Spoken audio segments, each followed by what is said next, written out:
हाँ, आज का जो हमने ये बहुत ही एक इम्पॉर्टेंट मौजू है। एक इम्पॉर्टेंट चीज़ हमने लोगों को बतानी है, क्योंकि ये जो थर्ड वेव का सिलसिला अब स्टार्ट हो गया, आप सभी लोगों को पता है।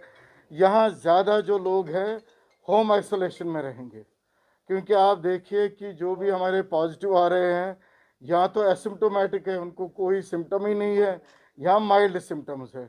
इसलिए आज हमने ये समझा कि अपने एसीएस साहब श्री विवेक भारद्वाज जी के डायरेक्शंस पे हमने ये लोगों को समझाना है कि आइसोलेशन में क्या क्या करोगे आप। क्योंकि मुझे जो लग रहा है, ओवरऑल जो मेडिकल एक्सपर्ट्स कह रहे हैं, ये वेव ज़्यादा माइल्ड जो मॉडरेट होगा या एसिम्टोमेटिक होगा, तो आइसोलेशन पे ज़्यादा ध्यान देना पड़ेगा हमें।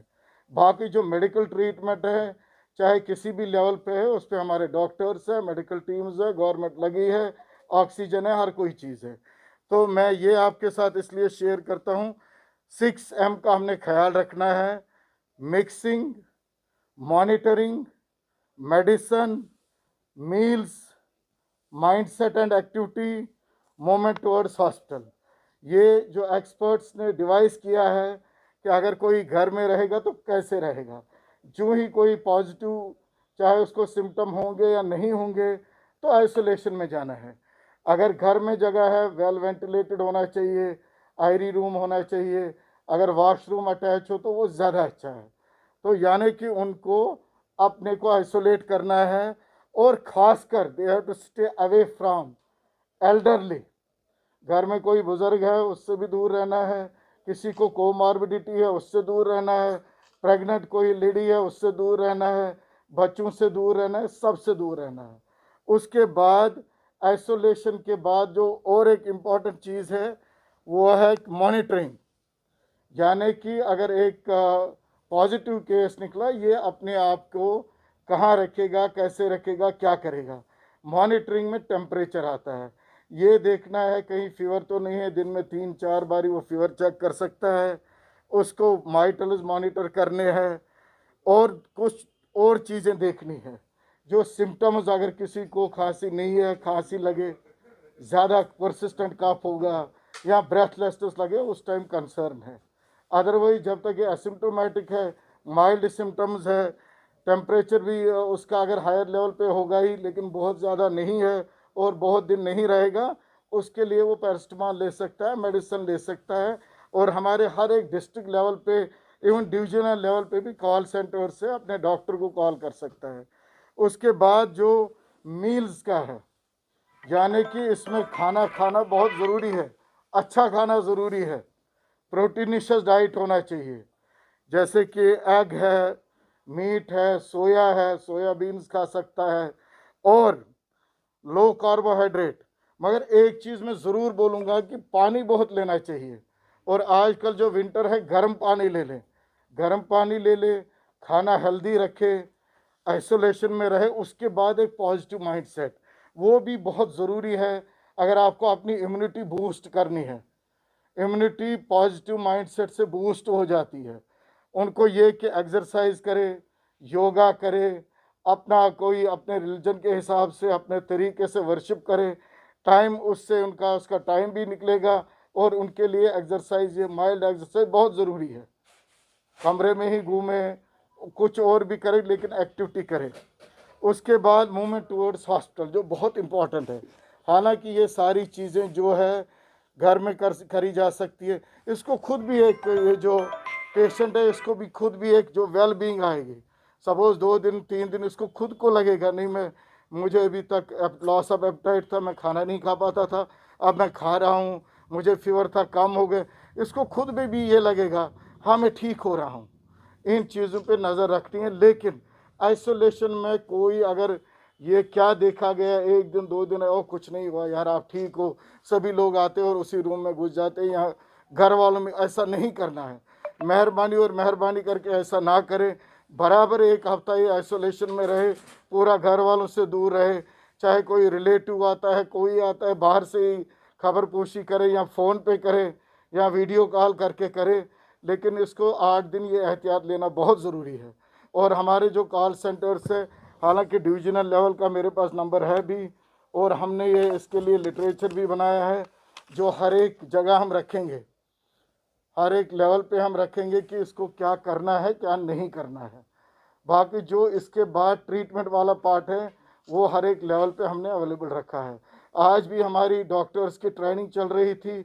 जो लास्ट टाइम एलजी साहब ने कहा था कि आप दूर दराज इलाकों में वो कोविड के बेड्स रखो, ये उनके लिए है जो फार फ्लंग एरियाज़ में या गांव में किसी के पास आइसोलेशन का कोई है नहीं, 10 लोग 20 लोग एक ही मकान में रह रहे हैं, अलग से वॉशरूम नहीं है, अलग से उनका कोई सेपरेट कमरा नहीं है, तो उनके लिए वहाँ भी वो फैसिलिटी रखेगी। और उसका आज हमारे ट्रेनिंग ऑफ ट्रेनर चल रही थी, जिसमें ये जाके डिस्ट्रिक्ट्स में, हालांकि लास्ट टाइम भी हमने ये किया, उधर आंगनवाड़ी वर्कर हो या कोई हेल्थ वर्कर हो या कोई आशा वर्कर हो, उनको समझाएंगे ये सिम्टम्स क्या है और कब आपको डॉक्टर की ज़रूरत है। देखिए, जो बहुत रियर होता है, सपोज कोई एल्डरली है, मोर देन 60 है, एसोसिएटेड ये डिजीज़ होंगी, वहाँ हो भी सकती है, उसमें ये है, मगर मेजॉरिटी में नहीं होती। 99.9% वैक्सीन इज़ सेफ। मेरा लोगों से यही गुजारिश है, वैक्सीन ले ले। खासकर जो आज का ड्राइव चल रहा है हमारे बच्चों का, देखिए बच्चे जो हमारे बच्चे, पहले हमें उनका केयर करना है। बच्चों का जो वैक्सीनेशन चल रही है 15 to 17 years age group, less than 18, वो वैक्सीन कराए और ज़रूर कराए। वैक्सीन से फ़ायदा है, वैक्सीन से बचते हैं और एसओपी से बचते हैं। आपने परसों देखा, हमने टेस्टिंग इतनी बढ़ाई, 40,000 से भी ज़्यादा टेस्टिंग इसलिए बढ़ाई। गवर्नमेंट की ये डायरेक्शन इसलिए थे, जितना हम ज़्यादा टेस्टिंग करेंगे, सपोज यहाँ हम 20 लोग बैठे हैं, टेस्ट करेंगे, जो वाला पॉजिटिव है उसको निकाल दिया, हम 19 बच गए। इसका मतलब ही यही है, जितना हम ज़्यादा टेस्ट करेंगे उतना अर्ली हमारे कैच में आएगा, वो आइसोलेशन में हो जाएगा, तो बाकी बच जाएंगे। Thank you very much. वो तो आए दिन में करता रहता हूँ। आज जी, आज जो ये आइसोलेशन पे इसलिए ध्यान दिया कि इसमें मेजॉरिटी लोग जो है या एसिम्टोमेटिक होंगे या माइल्ड केसेस होंगे, उनको घर में कैसे बैठना है, क्या करना है, जो ही पॉजिटिव निकला कैसे खुद को आइसोलेट करना है, ये कहना ज़रूरी था। इसके बाद जो गवर्नमेंट की तैयारियां हैं, हालांकि आपने सेकंड वेव में भी देखा कि हर एक लेवल पे, जो ही टर्शरी लेवल पे बेड्स बढ़ने लगे, बेड्स ऑक्यूपाई होने लगे, 90% बेड से अब, तो हमने सब डिस्ट्रिक्ट और डिस्ट्रिक्ट लेवल पे भी कोविड फैसिलिटीज़ रखी, ऑक्सीजन प्लांट्स लगाए, और जो खासकर जो ऑक्सीजन इसका लाइफ लाइन है, उसमें हमने क्या किया, वो high flow, medium flow, moderate flow, हर कोई चीज़ रखी गई। इवन नॉन इन्वेजिव वेंटिलेटर्स, हालांकि इन्वेजिव जो वेंटिलेशन है टर्शरी केयर लेवल है, लेकिन देखा गया कि जो हाई ऑक्सीजन डिवाइसेस है उससे बड़े सारे मरीज़ ठीक हो गए, नॉन इन्वेजिव वेंटिलेशन से, वो इस वक्त इंटैक्ट है। हमने लास्ट वीक ही उसका पूरा एक रन किया, ट्रायल रन। हमने एक ACS जो हमारे एडिशनल चीफ सेक्रेटरी साहब है, उन्होंने डायरेक्शंस दिए कि आप ये देखो, बड़े दिनों से हमारे वो कोविड बेड्स ऐसे ही बैठे थे, कोई पेशेंट नहीं था, आप ऑक्सीजन का जो भी ऑक्सीजन रिलेटेड सिस्टम्स हैं उनको आप ट्रायल दे दो, उनको देखो ऑक्सीजन सिलेंडर फिल्ड है नहीं है, आपका वो कंसनट्रेटर चल रहा है नहीं चल रहा है, आपका ऑक्सीजन प्लांट में कोई नैग तो नहीं आ रहा है, कोई फॉल्ट, वो तो हमने पूरा रेडी रखा है। सिर्फ यहाँ ही नहीं, एक तो DRDO हॉस्पिटल 500 कोविड बेडेड है ही है, उसके बगैर हमारे पास टर्शरी लेवल में भी बेड्स रखे गए हैं, और डिस्ट्रिक्ट लेवल पे भी, सब डिस्ट्रिक्ट लेवल पे भी। अब चूंकि जो JMC के जो मुंसिलिक हॉस्पिटल आते हैं उन्हें हर एक ने OPD अपनी बंद कर दी है, इसका मतलब है कि जो आपके डिस्ट्रिक्ट हॉस्पिटल है उनका जो रश बढ़ सकता है, तो इसलिए कोई खास तैयारी रखी है? नहीं। डॉक्टर साहब एक इसको ऐड करूंगा। हाँ, एक मिनट्स ऑफ द मीटिंग्स कुछ लोगों ने ये किए थे।